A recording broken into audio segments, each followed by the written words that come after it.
Hey, podcast listeners. If you've been loving the show, chances are you love seeing me in person as well. I just came off of a great week in Las Vegas, as well as here in Chicago, speaking at TravCon and the Forward Summit collectively. And the Startup Hype Man Roadshow rolls on this week. September 20th, Thursday night, we'll be doing a live podcast recording at the Enterprise Sales Forum, hosted at the Intercom Chicago office. After September 20th, it's on to Patriot Bootcamp in Denver, Colorado, September 29th, delivering my How to Not Suck at Pitching Your Startup workshop for the military veteran entrepreneurs in attendance. After that, October 15th is the 2112 Incubator right here in Chicago, Illinois. Again, delivering How to Not Suck at Pitching Your Startup. And then that same workshop, which is fun, fantastic, and awesome if you have not been to it yet, and super informative. I'll be doing How to Not Suck once more, October 17th in Ann Arbor, Michigan, up at the Spark Incubator in Ann Arbor. Very excited for these upcoming dates. I hope to see you at one of them, starting with this week, September 20th, the Enterprise Sales Forum. It'll be a live podcast recording. I'll be alongside sales guru Jeff Badgerick. We'll be talking about different ways to pitch and sell and doing a little fireside chat conversation as part of it as well. You can learn more and grab more information and tickets and links to all of these dates at startuphypeman.com/speaking. startuphypeman.com/speaking. On now with the show. Well, it makes sense if you're trying to maximize the sound. That would go a long way, I'm sure.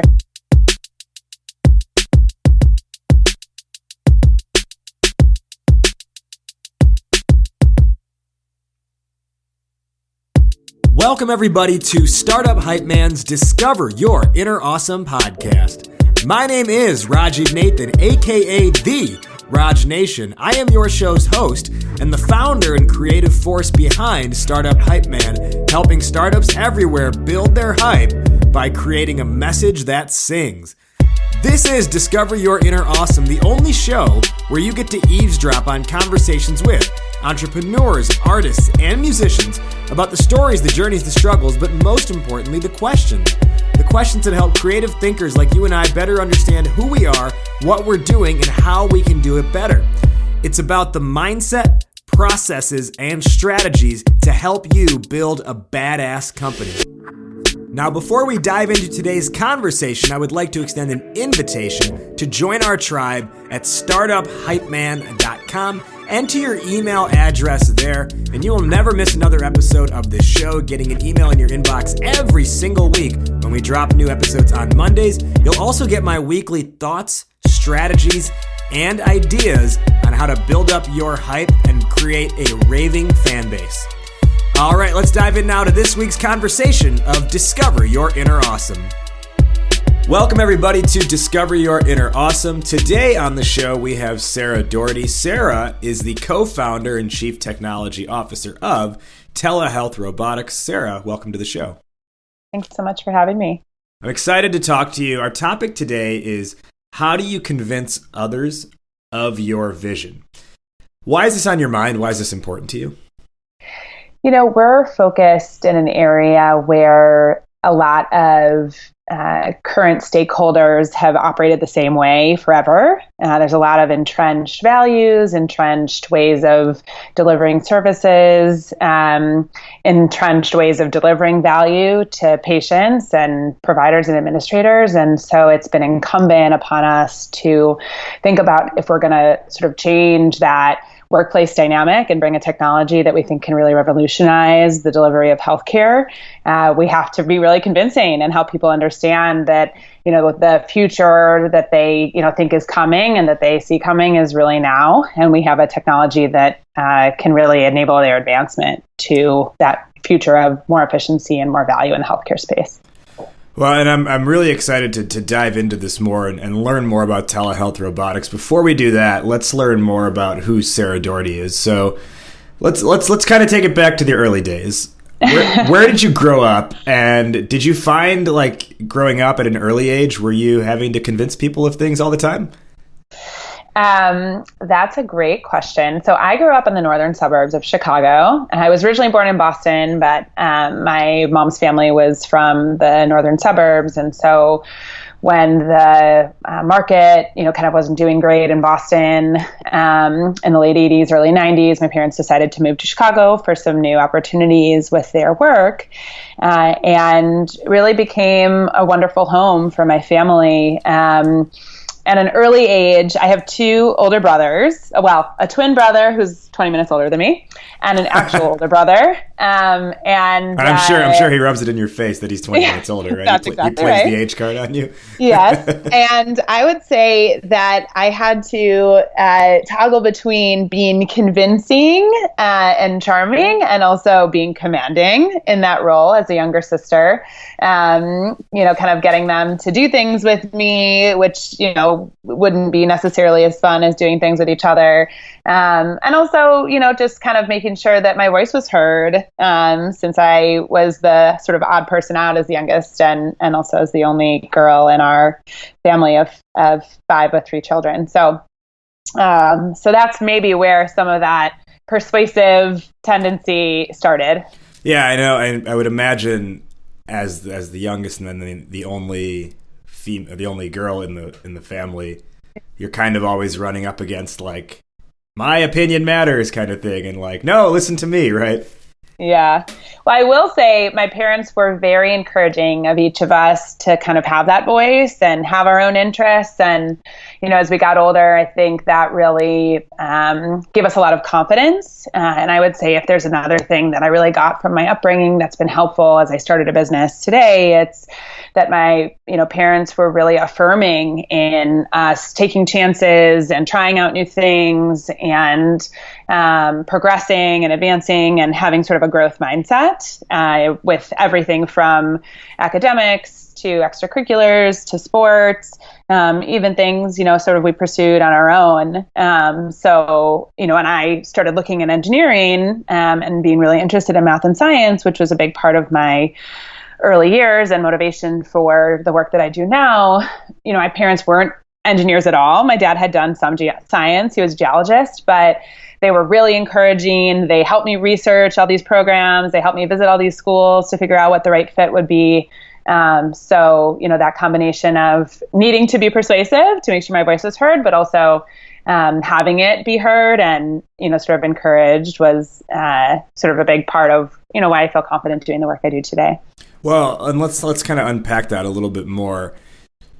Do you recall what initially got you interested in math and science? And you mentioned your parents have some have a science background, but was it parent encouragement saying, "Hey, do what we're doing," or was it something else? Yeah, that's a great question. My mom was a banker throughout her career and now does nonprofit work. And my dad was a geologist, but went back to business school and then kind of pursued a business or a career in technology and on the business side. And so, they didn't have a whole lot of background in science. And, really honestly, it was a lot of my teachers. So I had a really great series of teachers growing up who were, tough on me, but absolutely really encouraging. I would say I had a really magnificent fifth grade teacher who encouraged me not just in math and science, but also in writing and reading. I really love to write. Spent a lot of time learning languages growing up. So it wasn't just math and science, I would say, but when you're a woman and you have some ability in math and science, there's a lot of encouragement that comes with that. And so I think in addition to, really enjoying reading and writing and languages, that was something, that my calculus and physics and other teachers, particularly as I got into high school, were really encouraging of. My parents were super encouraging, helping me get to more advanced classes, taking classes at the high school when I was in junior high, all of that, kind of driving me around to where I needed to be to take most advantage of what the school system had to offer. Yeah, and sort of along those lines, I personally am much more of like a qualitative type of person than quantitative. I'm very, what's the creative side, right brain? Left brain? Left brain. Whatever half. I think it's right. Whatever half of the brain is the more creative side of things. I was very drawn to to the writing classes in school and everything like that. But I actually also really liked math. Not all of it came natural to me, but once I put the time in and figured it out, what I really liked is that there's just some really basic rules and science too. I was terrible at chemistry, but I was fascinated by it. Physics, initially I sucked at it, but then when I realized, I was like, oh wait, they're all just, there's these 5 basic principles, and then everything just stems from that. No pun intended, stems from that. That's what made me be like, oh, okay, once you kind of learn the basics, the rest of the things are not easy, but they just start to fall in place. Is that sort of how your brain works, where you're like, okay, there's these foundational principles, and then everything else just is an element of that foundation? Yeah, so I would definitely say in some part, yes. I think I find the, kind of infrastructure of math and science pretty almost affirming, exactly like you mentioned, there's building blocks, you kind of learn the essentials, and then you're able to sort of go from there. I would say I really enjoy solving problems. So having that problem solving mindset and enjoying, kind of being in the thick of solving problems was a big part of the reason that I enjoyed math and science, and also enjoyed engineering, which, is sort of one step above that, taking all of these different disciplines and bringing them together to solve even larger problems. I would say actually that a big part of why I can do the work that I do, in addition to having the foundational knowledge in math and science and engineering, is also because I really enjoy kind of reading and writing, and was able to handle the ambiguity of qualitative learning and, sort of qualitative execution of tasks. So, when you're writing a paper or you're reading a book, it's open to interpretation, right? There isn't a formulaic way of going about a proof, just like it would be in math and science. And there's a lot of ambiguity, as that you kind of have to dissect and you have to build comfort with when you're an entrepreneur and you're building a business. And so I think, spending a lot of time, even through college in classes where I was required to do a lot of interpretation and analysis, and sort of think in that way, qualitatively also really helped. And actually, when I went to Penn, which is where I went to school for undergrad, I started at Penn in a dual program between the engineering school and the College of Arts and Sciences. And I thought that I was going to do a major in international relations and biomedical engineering. And then I got to school and I realized that it would be very difficult to do that and study abroad and row crew and do all the other things that I wanted to do, but that I could satisfy my thirst for writing and reading and international study through a couple of classes. And the nice thing about Penn is that it's really interdisciplinary oriented. So I studied abroad in Switzerland, spent some time learning language and kind of doing reading and writing, and also doing engineering there because they have a really great engineering school. And then I also ended up taking a dual program in the business school because I sort of realized, which has now come to fruition, that I was really interested in taking the foundational principles in math and science and applying them to the business world through entrepreneurship.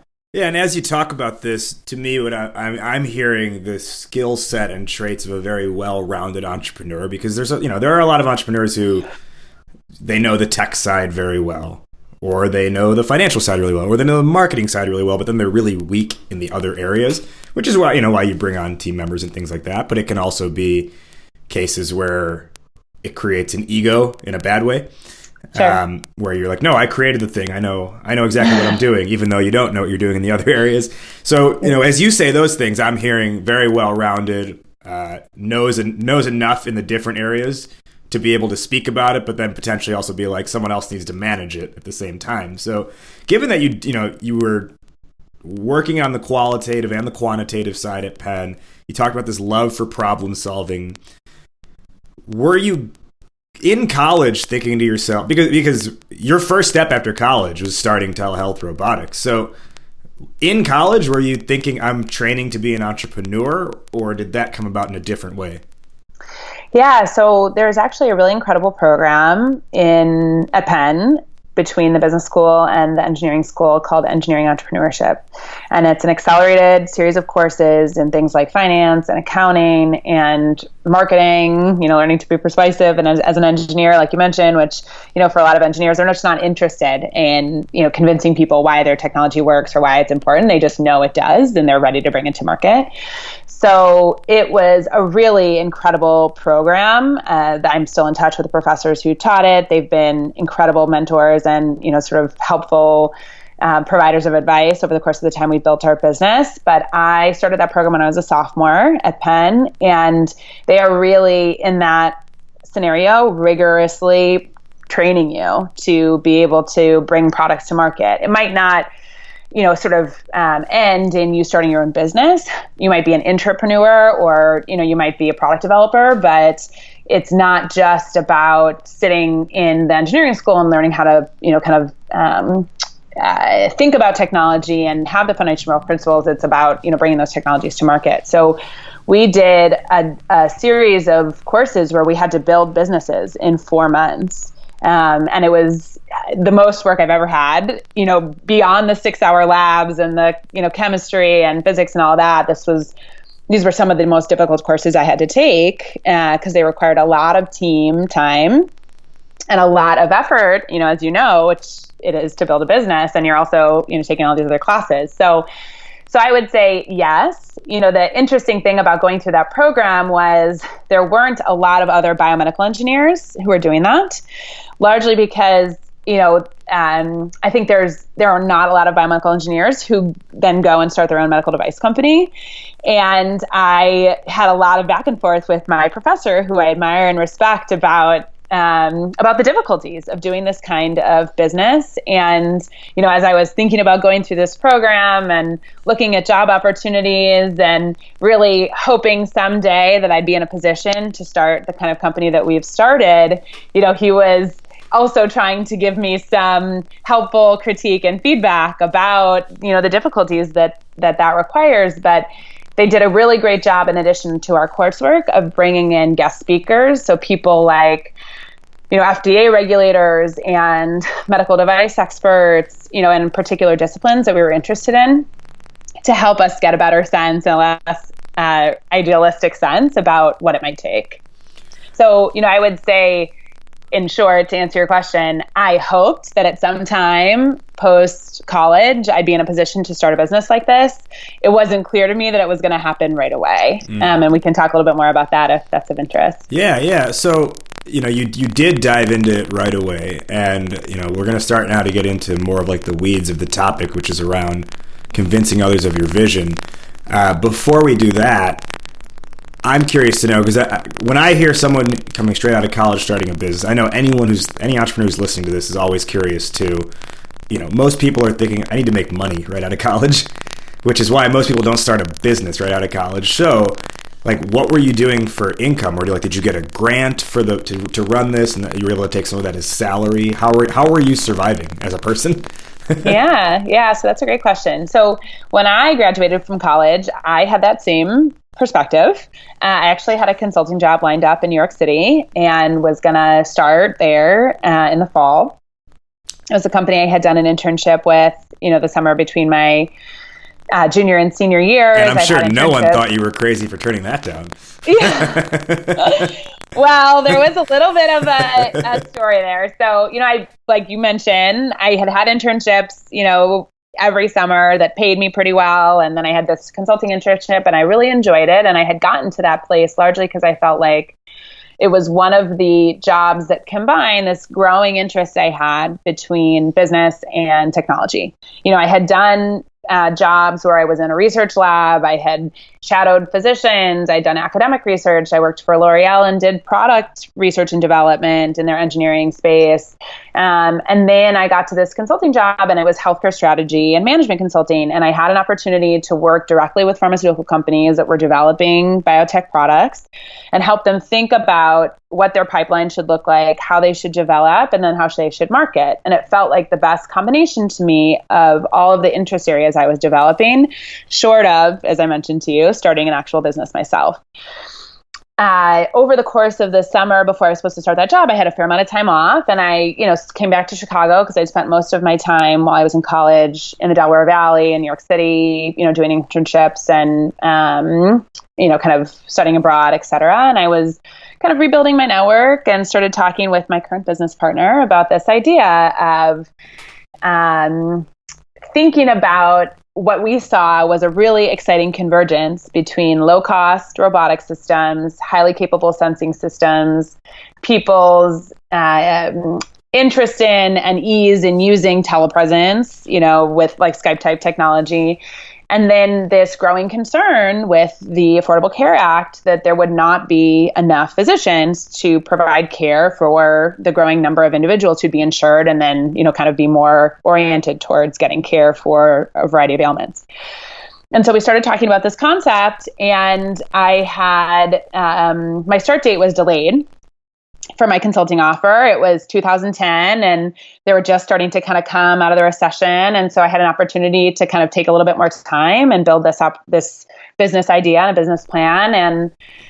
And then we decided to go for it. So, you asked a great question about money. My business partner and I decided that we would take 3 to 6 months to build this business plan, figure out if we could work together, because we'd never worked together before. We just had some mutual acquaintances that had, kind of hooked us up, but had never really done, any meaningful, kind of value-driven work together, let alone, spent this much time working in close proximity and under these high stakes. And so we gave ourselves that time, and at the end of that time, we were able to raise some outside funding, actually. And so we decided that I would come on full time to the business, and that a portion of that funding would go to my salary. Excuse me. And so that was what enabled me to go for this and do this within that first year after graduating, largely, because I was going to be able to support myself and, be an independent person after college. But, you're right. It's a really difficult decision to make. And I talk to people about this all the time. I do a lot of mentoring of college students, graduate students, professionals who are thinking about starting a business or joining a business. And, we were in a particularly helpful position as a hardware startup because there wasn't any way we could get going unless we raised money. And so when you're in that position, you can bake in some other costs that are reasonable for developing out product, especially because I had a background that would allow us to develop some of our core value into the business. But, if you are developing a product that has a shorter time to revenue or, doesn't have a hardware component, it can be really difficult. And, you mentioned grants. That's also something we've made a lot of use of over the time that we've built our business and built a lot of value without giving away a lot of equity. And so that's something, especially for people who are coming right out of college or still kind of in student status or young person status, have a lot of access to. Yeah. So can you give the overview, like the elevator pitch of telehealth robotics? We've been touching on it a little bit so far, but I don't think the listeners yet really understand, what is your company? Yeah, so we build a hardware system and a software system. So the software system can be logged into anywhere in the world by a range of different service providers. So it could be a tech, it could be a nurse practitioner, it could be a physician, anyone who, has a range of different skill sets in the healthcare space, depending on what the patient needs. And when they log into our software, they are provided with an interface that includes telepresence, so a Skype type technology for chat, to be able to connect with the remote patient in real time. And then they also have a series of control mechanisms. And those control mechanisms allow them over the internet to control a robotic kiosk that has a range of different potential formats. It could be a tabletop setup. It could be a cart-like setup. It could be as big and involved as a phone booth type setup. And in that hardware setup, there's also video conferencing capability for the remote patient. And then there's a series of robotic systems that act like hands to maneuver medical devices so that the provider can literally extend their reach into the patient's environment to do things like remote ultrasound, eventually remote ear, nose, and throat exam, a range of different services without anyone on site. So as the remote provider, who could be stationed in a place like Chicago, is operating their interface, their patient, who could be stationed in Bombay, is receiving diagnostic services without the need for on-site personnel. So this isn't a self-care option, and this isn't a automated option. You're interacting with someone in real time, remotely, who's using their software to control the hardware in your presence and do a full diagnostic exam. Back with more Discover Your Inner Awesome in just a moment, but first, are you an early stage startup? If so, you're probably running on the messaging treadmill where you're trying to figure out how to pitch your company, how to tell the story, how to communicate, market, and sell this thing that you've built. But for every step you take forward, you get pulled back one, just like you're on a treadmill, because you're either too in the weeds, too technical, or your attention is pulled in too many different directions. Oh, and on top of that, you're facing the everyday mental crisis of being an entrepreneur where you're thinking to yourself, well, maybe I am crazy. Maybe I should have listened to my family and just gotten that safe and secure 6-figure job. Guess what? It's time to get off the treadmill. Introducing Hype Man Academy, my brand new, affordable, equity-free virtual accelerator designed to build a marketing playbook for your startup so you can confidently pitch investors with a clear and compelling message and go out and market and sell to get your first 10 or 20 or 30 customers. Hype Man Academy is a weekly live online workshop where you work alongside your fellow founders, support and help one another, and get one-on-one access with me through virtual office hours. For information on joining the next cohort, visit startuphypeman.com/hypeman-academy.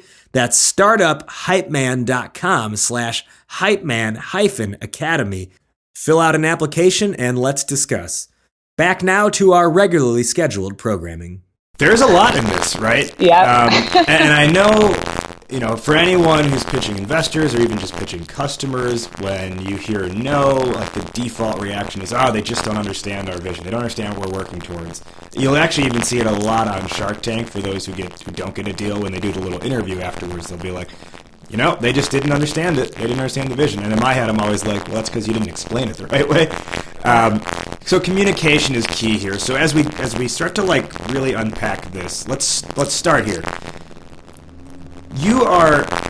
What you are effectively doing is making an effort to, I don't want to say replace doctors, but have machines do the work that doctors can do. And you talked earlier, there's a shortage. So it's not replacing, it's an assistance too, because there's not enough doctors that can treat all these people. So you're having a machine do work that people are used to having a person do for them. So let's start here. What is the natural response and feedback you get, or the objections, I should say, when you talk about your product in your company? So that's a great question. And I think there's a couple different parts there. The first part that I want to address is what generates those objections and the burden that we feel and know that we have to make sure people understand what we're doing properly. So I would say the biggest objection that I hear is that concept of replacement. And actually, when people write about us or there's a feature done about the work that we're doing, there's a lot of effort that we take to help people understand what the process here is and what the interaction capability is. Because I would say the key piece for us to drive home is that we're not replacing physicians.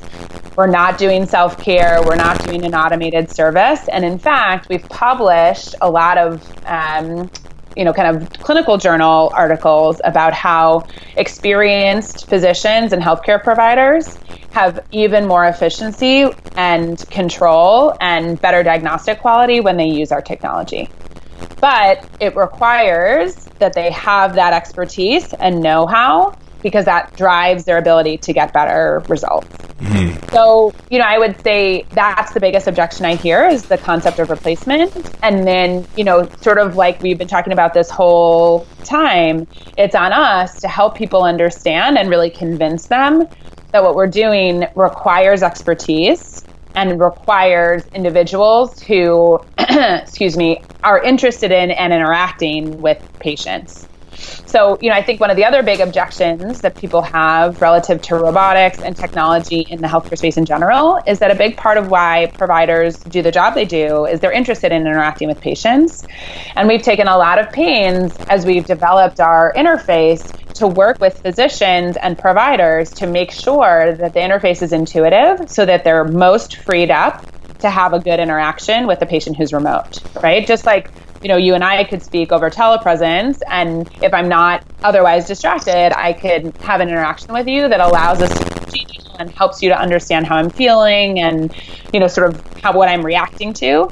It's the same experience we want physicians and providers to have with their patients. And so we've taken a lot of pains to make sure that the control interface allows for that. So, I think there's a lot of misconception in the world about the way robotics are thought to replace or get rid of jobs or take away the value of education that highly skilled individuals have gone through. The other thing I think that's really been important for us in sustaining our progress and allowing us to convince individuals in each new setting, we're approaching them in, is building this group of evangelists for our business who understand and identify with the value proposition, particularly people who are in the healthcare space and could be using our technology.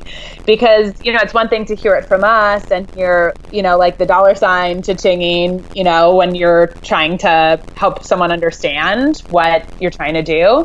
And it's another to hear from someone who has that ethos, right? Who operates in this space, who's used the technology, or before we developed it, sort of using the technology, who understands how it could be integrated, to make them more efficient. I want to repeat one of the things you said there because it's very important, and I want it to sink in for everyone listening. You said, if people don't understand your vision, it means you're not communicating it well enough. You might have phrased it a little bit differently, but if people do not understand your vision, it means you're not communicating it well enough. It is not the audience's fault. It is on you at the end of the day to say it and explain it better. So as we dive further into that, a couple things that come to mind for me are, you talk about value prop. And I think what's key here is really making sure that the value prop is communicated from the right perspective. Because that's not only like, what do you say over the course of a minute or in an hour-long presentation. It's even going to drive how do you, or direct, how do you decide to name or phrase certain things? Because if you're looking at it from a certain perspective. Like, as you were talking, one note I wrote down here was, to me, I'm thinking about, like, the industry you're in. If someone perceives it the wrong way, it's a scary thing, right? Like, you're almost like you're creating this future that, if phrased the wrong way, people are scared of. Because, like you said, right, the first objection is, oh, you're going to replace doctors. It's very similar in my mind to if you take driverless or self-driving cars. Most people, unless they're like tech junkies, when they hear driverless cars, they freak out. They're like, that's scary, I would never do that, I don't want that. And I wrote this note down, I was like, what if we just started calling them passenger-friendly vehicles? Would that, think about how, what if that was the introduction to them, instead of driverless or self-driving or automated cars? What if the first thing whatever scientists came out with, they started calling them passenger-friendly vehicles? How much would that have changed people's perception? So have you, with telehealth, robotics, have you looked at naming convention in terms of getting your point across? Yeah, that's an interesting point. I think as we approach different stakeholders, so, the interesting thing about the healthcare space is there are so many stakeholders that you have to satisfy, right? So it's different than in the consumer space where you direct your product or your service to a particular type of consumer, B2B, B2C, et cetera. You have to satisfy insurers who are going to pay. you have to satisfy patients who are going to interact with the technology and who are increasingly becoming consumers of this good or service. You have to satisfy providers, because otherwise they're not going to use this mechanism to, provide their service, and it's going to sit, kind of dormant. And then you also have to convince administrators who are going to be in charge of your sales cycle, right? And either purchasing or leasing the device. And so we think a lot in our, sort of persuasive framework or convincing framework about who our particular stakeholder is at the moment, both within our space, and then as we've reached for financing and grants, also who supports us along our, sort of way to market. So, I talked about the stakeholders that are relevant just to the execution of the exam, and then a little bit to the finances of the business. But separate from that, we also have to satisfy our investors and grantors, and we have to satisfy regulators, right? So there are so many different contexts in which we have to be really sensitive to the way that this is framed, the opportunity it presents, the protective capability that we have for, people who want to maintain their jobs, who are, kind of highly educated and should be valued for that skill base, for a fickle patient population that, is increasingly exposed to technology, but in a lot of scenarios and, sort of depending on age range, can be really frightened by advanced technology and the way that it allows them to interact with their physician. So yes, we think about that constantly. I think I'm trying to think of the best example. I would say the most framing that we do is for providers, just like, you were talking about, for drivers with cars.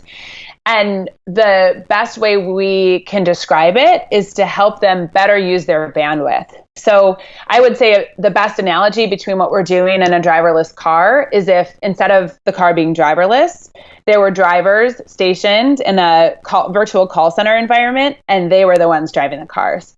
Because the real value of telemedicine is virtual provisioning, right? So when we talk to physicians about the capability that they have to provide service, they don't have to just be sitting in their clinic. They don't just have to be sitting in Chicago where they typically practice. As the regulation expands and, kind of cross-licensing expands in the US and beyond, a physician could sit anywhere in the world and deliver a valuable service to a patient.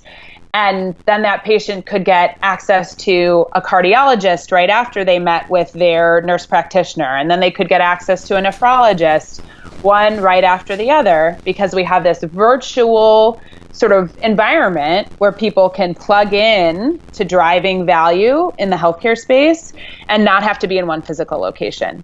So one of the biggest issues that patients, providers, insurers, administrators, all the stakeholders that I mentioned face in the healthcare space is connecting the right patient with the right provider at the right time for the right service. And even though we focus a lot on convincing language for each of those stakeholders individually, that's the sort of resounding message that we take to all of them to sort of drive home what the value of this is. Yeah, and again, it's really all about, the idea of communicating your vision is ultimately, in whatever scenario it is, whether it's getting, in your case, whoever your stakeholders are, whether it's the investors or the providers or the insurance companies or the doctors, right? They all have their own unique message that they need told to them. But ultimately, what you're trying to do in each of these scenarios, what any company is trying to do, is say, we have a vision for the future, and here's why we need to believe our vision, or our future is the real future that's going to happen. Yeah. And one of the things you said that I think really helps with that is by talking about, okay, who else already agrees with us, right? Like, who's on board with us? Because that creates credibility. Another thing that I think about a lot, and it's something when I work with companies, it's part of what I'll put into the process is, and I'll tell you, I learned this from of all places, Hamilton, the musical. I love it. I guess the best way to approach it is to say, like, you have to agree on the environment first. Like, what is the state of today? So you have to get people to agree on that before you can take them to the future. Because a lot of people love to go into sales meetings or whatever these meetings are and just go right into, hey, we're awesome, we're great, look at all these great things we can do to help you. And that's how you scare people. I would say the best way we have to describe it is, often when we come to people, especially when we first started the business, and say, we're interested in starting this, we think there's an opportunity here, people would, conjure up visions of George and the Jetsons, right? And what we'd have to help them understand is that the future is now, right? This technology exists. We can bring it together in creative ways and build some new technology on top of it that will allow us to take it even a little bit further. But the seeds of opportunity are there. And if we don't jump on them, absolutely this is going to be done. And, I think there's a lot, in particular in medicine, but certainly in a lot of fields, energy, finance, where people are, kind of waiting for saturation of the market with a, kind of technological solution before they really adopt it. I mean, we've seen that with medical records that are still not in all hospitals around the country and around the world. So, I think to your point, it was incumbent on us to help, and it still is. I mean, I spent a lot of time, kind of helping or trying to change the narrative around robotics and AI and machine learning and the opportunity it presents to advance our business, but also because I really believe in it across many different industries, to help people understand that there's so much opportunity those technologies bring, that we're not going to jump from where we are to robots running the world. There's so much augmentative capacity they have, and we're very far, if ever, from, completely having that take over, and to get away from the hysteria. Because, I would say the trouble we have is once we convince people that the future is now, then it's a pretty short jump for them to go to that hysterical conception of what's, kind of happening or what could happen in the world. And the only other story I'll tell that's relevant to that is, I think it's right that it's incumbent on the entrepreneur to help people understand their vision. And when you hear no's or you hear people not understanding what you're doing, it's a time to look inward and not look elsewhere. But I will say we had an early meeting with an investor about our business. And at the end of the meeting, he was basically like, robots and ultrasound and remote medicine, it's like pickles and peanut butter. It'll never go together. This isn't the right combination. And there will be some people who don't understand the industry well or don't understand what you're trying to do as much as you've honed your vision. So, I think the other thing that's important to remember, especially if you're bringing a technology like ours that takes a lot of convincing and is really trying to revolutionize a space, to get a lot of opinions, right? Because it's easy to hear those first couple no's and feel like you don't have something. But entrepreneurship takes a lot of support, a lot of kind of market research and opinions, a lot of knowledge about what you're doing, and a lot of self-confidence. And that's really the driver of your ability to convince others. If you are confident in your vision and and are kind of able and willing to take that confidence and try and persuade others. I have one last question here before we wrap up, and it really comes from a timeline perspective, because you started this in 2011. It is now 2018. Technology has changed a lot since then, right? Like the power of a phone is so much better now than it was in 2011. I think 2011 was when the iPad first came out. So how has the change in technology affected the story you've had to tell over time? Yeah, that's a great question. So when we first started, we were really concerned because robotics wasn't, even something people really talked about. I would say that is... Uber wasn't even out there. There wasn't even widely used. Right. There were many technologies that have developed in that time. I would say the entrance of AI, robotics, machine learning into generalized vernacular was only in the last 2.5 years or so, largely with the introduction of this concept of the fourth industrial revolution. So in those 3.5 years preceding, as we were building our technology, getting IP, doing clinical testing outside of the US, starting to do our clinical testing in the US, starting to bring our first products, out to patients. We were concerned about sharing that robotics was part of this unless, people were really close to the business. In some ways, that was a mistake. Would have been better to help people understand earlier on. Once we started feeling more comfortable and, started to get more protection around our ideas, there was a lot of convincing because, we've got more of that George and the Jetsons type feedback. And so our focus was more on proving that the technology could work because people didn't even believe that this kind of thing could be done.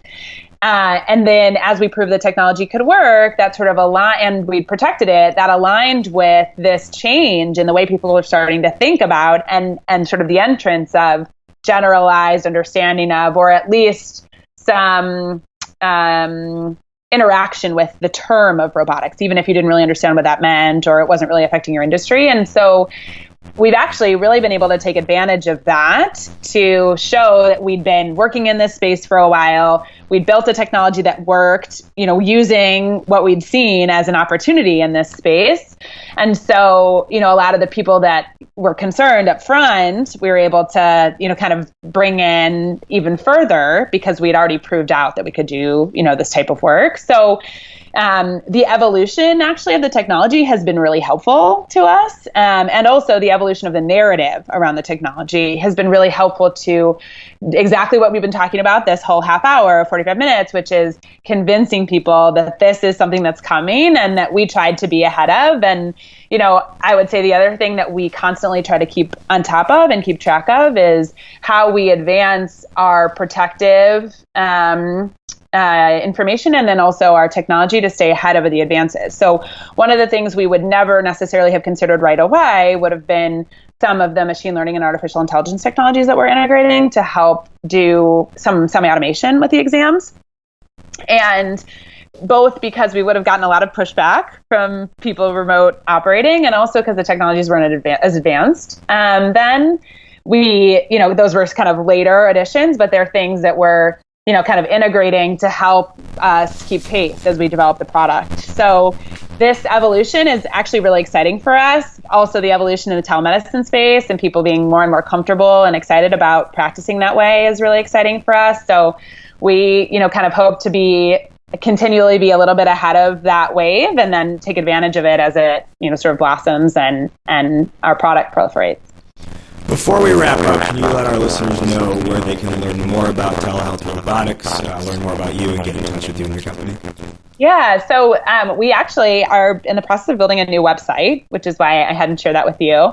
In lieu of that, my email address is probably a great way to get in touch with me. sdoherty@telehealth-now.com.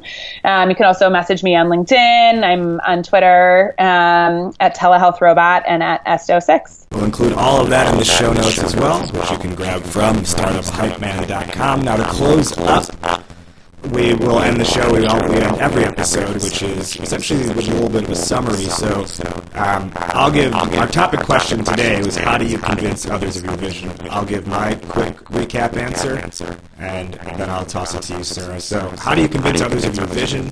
Really what I pulled out of this that I really like is the idea of understanding where your stakeholders, first off, understanding there's a different story for every stakeholder, and then understanding where they are, meeting them where they are first before you try and take them to the future. Sarah, how do you convince others of your vision? I think that's a great approach, and then I would layer on top of it that it's always your responsibility. To identify what different story those stakeholders need to be told, to identify a unifying vision that allows them to align, because they're absolutely, kind of all going to come together eventually, and to take the feedback that you get as an entrepreneur and maximize it. I will say that the biggest thing that's been helpful to us is trying to gather as many people in my corner who understand how to build businesses, who understand the healthcare space as I possibly could, especially starting a business, early in my career, and all that feedback and, kind of processing it was really incumbent upon and has been extremely valuable to me. That wrapped up our conversation. Did you, the listener, enjoy this episode? If so, the absolute best compliment you can give is a rating and review on iTunes. Ratings and reviews help more people find the show, therefore more people can discover their inner awesome. And if you want to extend that compliment further, while you're leaving that review, go ahead and subscribe to the show on whatever platform you listen, whether that's iTunes, Spotify, Google Play, or the various other networks in which you can find this show. For full show notes, references, and resources, as well as access to the over 100 episode archive, visit the podcast official site, www.discoveryourinnerawesome.com. And remember, for tips, strategies, and ideas on how to build up your company's hype with a message that sings, visit startuphypeman.com. Season 10's theme song is from Sir the Baptist. The song is called Dance with the Devil. It is off his album Saint or Sinner, which you can grab on Spotify, iTunes, Apple Music, and anywhere else digital music is distributed. That'll tie a bow on this one. Thank you again to this week's guest for joining us. I am Raj Nation. You have been listening to Startup Hype Man's Discover Your Inner Awesome podcast. We will see you next time, but in the meantime, take care and be awesome today. This a dance with the devil,